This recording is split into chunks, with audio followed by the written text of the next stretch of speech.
Hello, शुभ सकाळ. तर तुमचं सगळ्यांचं पुन्हा एकदा स्वागत आहे आपल्या मराठी चॅनलमध्ये. आणि आज सकाळी सकाळी स्वयंपाकाला लागली होती. तर आज आमच्या घरी आलेले होते पाहुणे. तर मस्त मसाले भात, भजे, कुरडई असं सगळं स्वयंपाक केलेला होता. आणि इकडे सगळेजण जेवायला बसलेले होते. तर माझ्या फुई सासा आणि दादांचे भाऊ वगैरे म्हणजे माझे सासरे वगैरे आलेले होते. त्यानंतर सगळ्यांची जेवणं वगैरे झाली आणि त्यानंतर मला घ्यायचे होते सँडल. तर ते बघण्यासाठी आम्ही मार्केटला गेलो, पण मला काही आवडले नाही. मग त्यानंतर आम्ही जिलेबी वगैरे घेतली गरम गरम आणि त्यानंतर मग घरी निघालो. घरी आल्यानंतर मग सगळं आवरलेलंच होतं. तर झाडाला आहे ना खूप छान अशी फुले आलेली होती आमच्या इथे. तर फुले कसली तर चला ते तुम्हाला व्हिडिओमध्ये दाखवतेच आहे आता. तर छान अशी मस्त ब्रह्मकमळची फुले उमललेली होती. तर तुम्ही बघू शकता खूप सुंदर अशी 2 फुले आलेली होती. तर इकडे ताट वगैरे करून घेतलेलं होतं मी. तर इकडे खूप छान अशी फुले आलेली होती ना, तर ओवाळण्यासाठी ताट केलेलं होतं.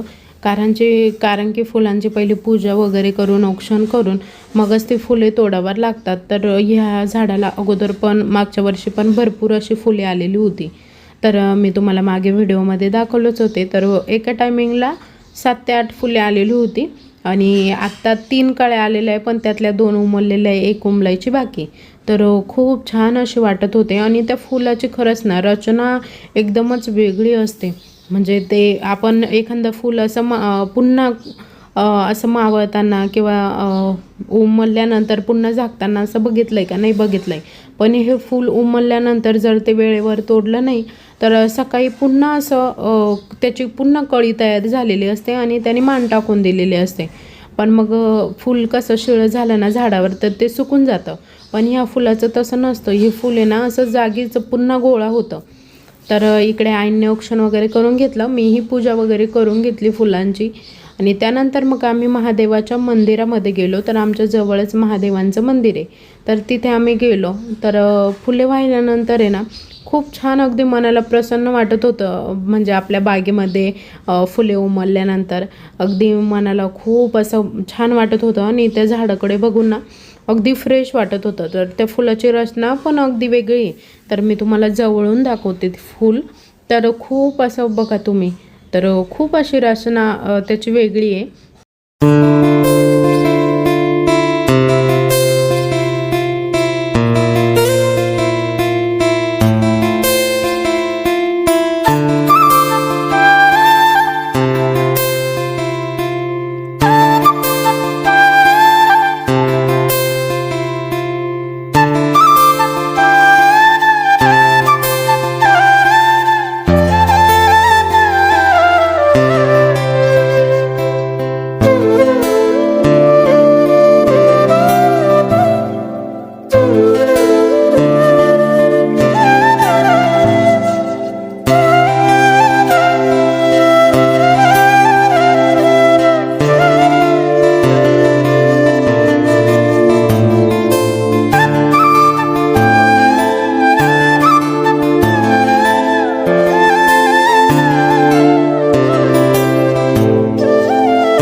पूजा केली. त्यानंतर मी ही पूजा करून घेतली आणि इकडे छान अशी फुलेही वाहिली होती महादेवांना.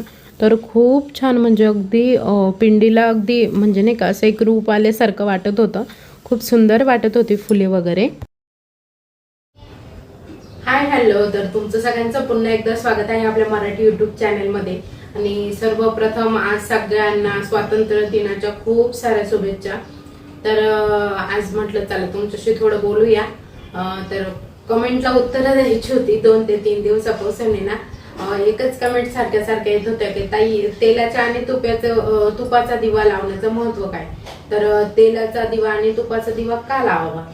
तर तुपाचा दिवा जो असतो तो घरातली सुख समृद्धी यासाठी लावला जातो. आणि तुपाचा दिवा जेव्हा आपण घरात लावतो ना त्यावेळेस आपल्या घरामध्ये एक वेगळंच वातावरण तयार होतं.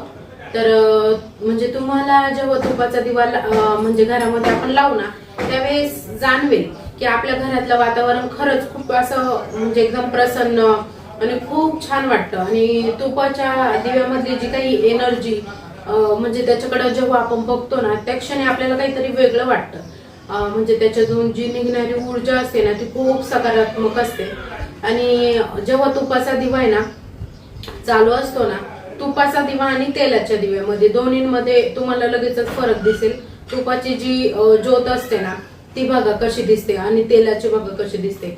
तर त्यामध्ये सुद्धा फरक लगेच जाणवतो. आणि तुपाचा दिवा लावल्यानंतर आपल्या घरात येणारी म्हणजे काही वाईट ऊर्जा असेल, काही शक्ती असेल तर त्यांनाही असा म्हणजे त्यांचाही आपल्या घरावर काही प्रभाव पडत नाही. आणि आपली काही इच्छा असेल तर आपण काही इच्छेने लावत असो तो तुपाचा दिवा तर नक्की ती इच्छा पण आपली पूर्ण होते. तर आम्ही पण आहे ना तुपाचा दिवा पहिले लावायचो, पण मग रोज रोज नव्हतं लावत. कधीतरी असं नाही का काही शिवरात्र असली, 15 दिवसातून एकदा येणारी शिवरात्र असली किंवा चतुर्थी असं एकादश वगैरे असली का मग लावायचो.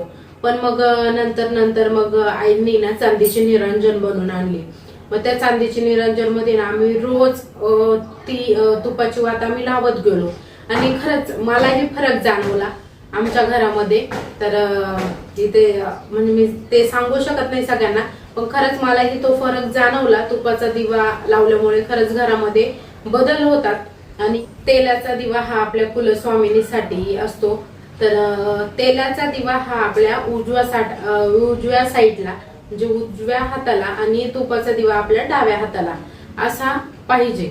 आपल्या पाहिजे म्हणजे देवांचे तोंड आपल्याकडे असतात तर तसं नकोय. जेव्हा आपण मंदिरासमोर बसतो ना तर आपल्या उजव्या हाताला तेलाचा दिवा पाहिजे आणि डाव्या हाताला तुपाचा दिवा पाहिजे.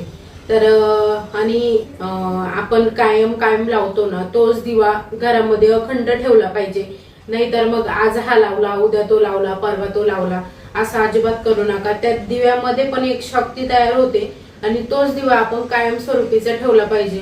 नाहीतर म्हणजे काहींची एक हे असते की तेलाच्या दिव्यात तूप, तुपाच्या दिव्यात तेल. तर तूप आणि तेल एकत्र अजिबात चालत नाही. तर तेलाचा दिवा हा तेलालाच पाहिजे आणि तुपाचा दिवा हा तुपालाच पाहिजे. तर कुणी दिवा लावू शकतो, कुणी निरंजन लावू शकतो, तरीही चालेल. तर आम्ही तर छोटी चांदीची निरंजनच केली आहे. आणि ती निरंजन आहे ना मी एकदा सकाळी लावली की ती 12 ते 1 वाजेपर्यंत चालू असते. 12 ते 1 वाजेपर्यंत देवापुढची निरंजन तेवढी भरून ठेवली की चालू असते. आणि संध्याकाळी जरी लावली ना तरी 6-7 ला आपण देवाची पूजा करतो सायंकाळच्या वेळेस. तेव्हा जरी लावली तरी ती भरपूर वेळ चालते. म्हणजे अगदी 11-11:30 पर्यंत ती निरंजन चालू असते. आणि तेलाचा दिवा तर अखंड असावा. तेलाचा दिवा आमचा कधीच विझत नाही. आम्ही त्यामध्ये कंटिन्यू जरी विझला तरी लगेच बघून लावून देतो, कारण की तेलाचा दिवा हा आपल्या घरामध्ये अखंड असला पाहिजे. तुपाचा विझला तरी चालतो पण मग तेलाचा दिवा हा आपल्या घरामध्ये अखंड असला पाहिजे. आणि बाहेर जे आम्ही शिवलिंग ठेवले त्याला पण मग आम्ही कधी तुपाचे निरंजन लावतो, कधी तेलाचे लावतो.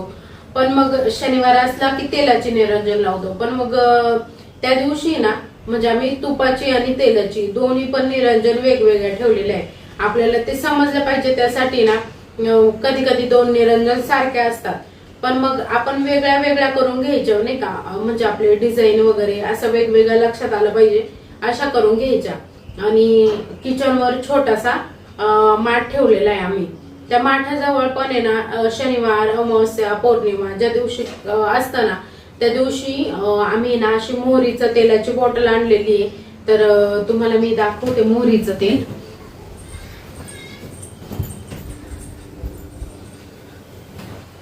आणि हे बघा, हे मोहरीचं तेल पण आणलेलं आहे. तर याच्यावर कच्ची घाणी तेल म्हणून पण असतं कस्टर्ड ऑइल. तर हे अमावस्या पौर्णिमेसाठी यूज करायचं असतं आपल्याला. तर फक्त आपण माठाजवळ याचा दिवा आणि उंबऱ्याच्या बाहेर याचा दिवा आपण लावू शकतो. म्हणजे उंबऱ्याच्या बाहेर आपण कधी कधी दिवा लावतो ना, तर मोहरीच्या तेलाचा दिवा नक्की लावा. तर मला ही माहिती तुमच्या सगळ्यांसोबत शेअर करायची होती, म्हणून म्हटलं चला आज थोडीशी माहिती देऊन व्हिडिओ बनवू. कारण की बऱ्याच ताईंची कमेंट आलेली होती तेलाच्या तुपाच्या दिव्याची. तर तीच माहिती मला तुमच्यासोबत सांगायची होती. आणि कालच्या कमेंट मध्ये एक प्रश्न होता की ताई काय शिवलीला अमृतचं पारायण करायचंय, तर त्याची पण थोडीशी माहिती द्या. तर तुम्हाला त्याचा व्हिडिओ पुढे येईल. तर तुम्हाला शिवलीला अमृतची माहिती नक्की भेटेल. कसं पारायण करायचं, म्हणजे प्रत्येकात पारायण करण्याची पद्धत वेगवेगळी असते. तर तुम्हाला मी त्याही पद्धत सांगेल. तर चला आजचा व्हिडिओ इथे संपवते. तर तुम्हाला सगळ्यांना कसा वाटला आजचा व्हिडिओ ते कमेंट मध्ये नक्की सांगा. आणि व्हिडिओ आवडला असेल तर लाईक करा, शेअर करा, सबस्क्राईब करा आणि कमेंट करायला विसरू नका. तर बरेच ताई व्हिडिओ बघता पण सबस्क्राईब करायचं विसरून जातात, तर नक्की सबस्क्राईब करा. तर चला आजचा व्हिडिओ इथे संपवते. Bye bye. आणि माहिती कशी वाटली ते कमेंट मध्ये नक्की सांगा. जर अशीच माहिती म्हणजे कोणाला काही अजून माहिती वगैरे हवी असेल, कोणाला काही प्रश्न असेल तर तुम्ही कमेंट मध्ये नक्की विचारू शकता.